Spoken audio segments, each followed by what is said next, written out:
Hello and welcome to the How Do I Tell These Stories podcast, the show where we take the most absolutely bonkers stories from ancient India and make sure you never forget them.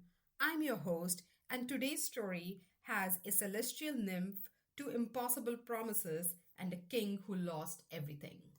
Okay, so last time we were here, we met Buddha and Ela, the shapeshifters, the impossible match, the root of the Lunar Dynasty. Today we go one generation forward to Buddha's grandson, a king called Pururvas. The Chandravanshis, the Lunar Dynasty. Remember them? Passionate, emotional, governed by feeling. Chandra's bloodline. Important context because what Purarvas is about to do is very on brand for his lineage. This is a man built for love, for obsession, for the kind of feeling that makes you run out of a palace at midnight without your clothes on. Yes, that happens. We'll get there. One day, Pururvas is at a river and he sees her, Urvashi, an Apsara, a celestial nymph from Indra's court in Amravati. Now, Apsaras aren't rare exactly, but they don't typically come down to earth. They live in Swarga, they dance with the gods, they exist on a completely different frequency from regular humans. Urvashi only occasionally stepped into the mortal world. But the stories about her beauty are not ordinary descriptions. Nature itself stopped to look at her. Animals forgot what they were doing. Every tree, every blade of grass, every passing cloud, all of it leaned in, as if wanting to be closer. That's the kind of presence we're talking about. And look, the Greeks had Helen of Troy, the face that launched 1,000 ships. The Indians had Urvashi. Nature itself stopped moving. I'd argue that's a bigger deal than ships. Ships you can relaunch. You cannot restart a stopped river. Pururvas sees her and he walks straight up to her and says, "Be my queen and live with me." Now, Urvashi could have simply said no. She's a celestial being. She doesn't need anything from a mortal king.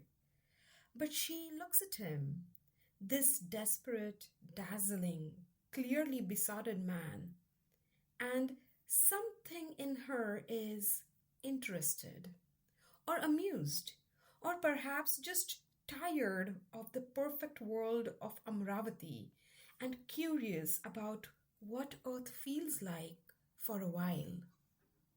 So she doesn't say no. She says, "I have conditions. Two conditions. Just two." They sound simple. They are not simple.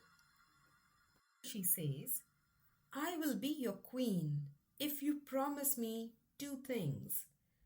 You will take care of my pet goats, and you will never let anyone but me see you naked." So it's time for a bit of a detour. We have a special guest with us today, VJ. VJ and I grew up together, but we've lived most of our adult lives here in the US. So, VJ, I want to ask something that I just thought of. Go ahead. Why have we, in any of our meetups and gatherings, never discussed these fascinating stories? I guess, because our generation brought our food and our festivals, not necessarily our stories, right? I always thought our stories are too nuanced to capture in English and translate it. Take an example, like, for example, Apsara, a nymph or A fairy or a celestial dancer? Who is she? I don't know, too complicated to translate across the cultures.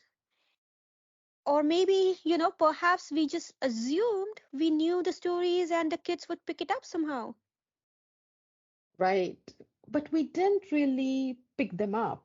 They were all around us. Yeah, very true. Very true. Like when I say the word Apsara, there's a visual in front of me immediately. Or the song from the Marathi movie Nataranga, Apsara Ali, Indrapuri tu Nakhali. That video appears in front of my eyes. Yeah, yeah. So if we don't figure out how to tell these stories, right, they are just going to remain distant, very distant, which is very embarrassing, honestly. Our own mythology, and it's distant from us so much. Right. And that's exactly why we are here, I guess, right? Because Urvashi, the woman at the center of this story, she is that word. She is what your mind goes to when someone says Apsara, the most extraordinary celestial being in Indra's court. And Pururvas sees her once, and his entire life reorganizes itself around that one moment. Yeah, that's the part actually that I didn't quite comprehend until now. I always thought Apsara was just like a beautiful female character, decorative almost. I didn't understand that she has agency, that she sets her own conditions. That's such a beautiful example of feminism. And at that time, actually, she lives on her own terms. Yeah, she does leave on her own terms. And Pururvas spends the rest of the episode being completely undone by it, Yeah, which is very relatable. Oh my God. right? Okay, so let's go back to Pururvas, who is still in the admirable phase, but we know it won't last. Yeah, Pururvas agrees instantly. No hesitation, no questions, no asking, wait, why specifically goats? Why is that even a condition? Nothing. He says yes before she finishes the sentence. And honestly, that's quite a desperate move, I have to say. But that's every rom com lead ever.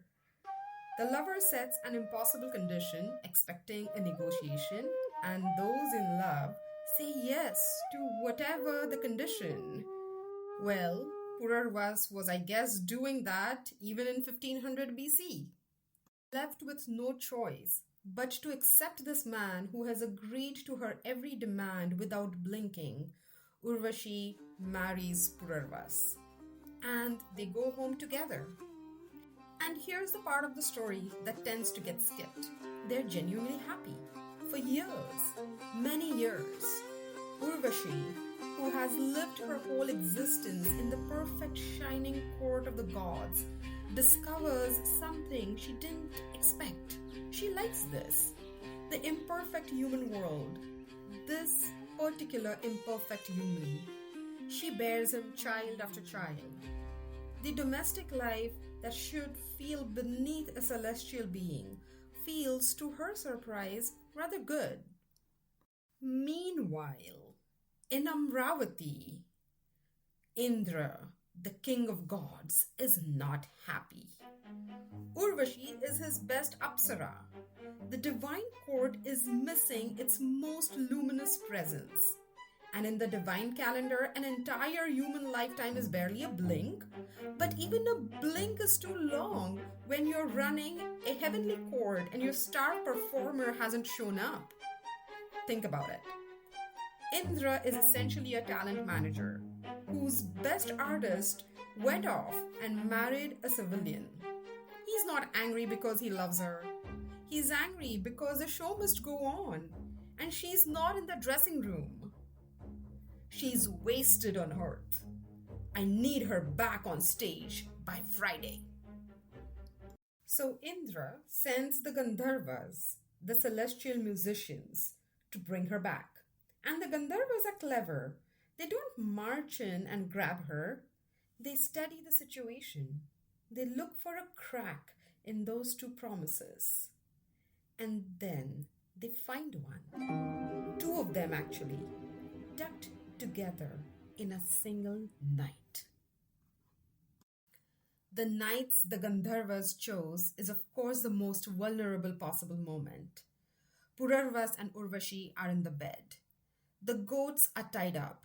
Remember Urvashi's condition that they always must be protected? In the darkness, the Gandharvas creep in and steal the goats. Urvashi wakes up instantly. She can hear them crying and she says, "My goats are being stolen. Keep your promise, husband. Please bring them back to me." Pururvas leaps out of the bed, blind with urgency, not a thought for the second promise, and runs into the night. The moment he steps outside the palace, Indra hurls a thunderbolt. Lightning splits the sky. The whole city is lit up for one blazing second, and Pururvas, barefoot, breathless, chasing goat thieves through the courtyard, is completely, fully, unmistakably naked in front of everyone. The second promise broken. The Gandharvas scatter. Pururvas stands in the courtyard, goats in arms, everything else gone, and slowly turns around. And Urvashi is already at the window, already rising. Pururvas watches her go, rising, not dramatically, not in anger, just quietly, inevitably ascending back toward Amravati. And he calls her out, "Stay, my queen, stay. Let us reason together for a while." And Urvashi, still rising, looks down at him one last time and says, "Pururvas, return to your dwelling. I, like the wind, am difficult to capture. Not cruel, not angry, just true." Pururvas stand in his courtyard, goats in hand, kingdom around him, everything technically still intact, and yet. Without Urvashi, Pururvas loses his mind. Not as an expression, literally. He cannot rule. He cannot think clearly. The sages eventually have to replace him with one of his more capable children. And he wanders into the forests along the river banks, searching. "Where are you? Where did you go? Oh, my Urvashi, fierce-souled lady, stay." 3,000 years this story was already in Rigveda, the oldest of all the Vedic texts. Someone sat down in 1500 BC and wrote about a man calling out to a woman who was already wind, who was already sky, who had told him plainly, "I cannot be captured," and he kept calling anyway. And then, 1,000 years later, the Sanskrit poet Kalidas thought, "This story is so good, I'm going to write a whole play about it." He wrote Vikramavarsham, "Won by valor," it translates, in roughly 500 CE. Same story, different spin. In his version, Pururvas actually wins her back, gets a happier ending. Shakespeare was doing this with old stories centuries later. George Lucas did it with The Hero's Journey. The great stories don't stay still. They get retold, adjusted, given new endings, and they evolve with time. Some versions say Urvashi eventually took pity and turned Pururvas into a Gandharva, a celestial musician, so he could follow her, live near her, in music, in space between the notes, somewhere close but not quite there. And this doesn't end with Pururvas. Generations later, his descendant Shantanu falls the same way. devastatingly, catastrophically. First for Ganga, then for Satyavati. Impossible women, impossible promises, the same wreckage. The Chandravanshi bloodline just keeps doing it to itself. The moon's pull, they never stood a chance. It was no different for Pururvas, his obsession, a king who saw an apsara and said yes to everything. Pet goats that became the hinge of an entire love story, a lightning bolt timed to perfection, and a woman who was always going to leave, who told him she was going to leave, rising into the sky, saying, I am like the wind, I cannot be captured, while he stood in the courtyard holding the goats. That's it for today. Until next time. And remember, behind every story is a story. Okay, last thing. If you've stayed with me until this very end, it means you've listened to this entire story. It perhaps means that you're liking what I'm doing here. If you are, then send me some comments, subscribe, like and share, you know the whole 9 yards. And I promise to keep doing this.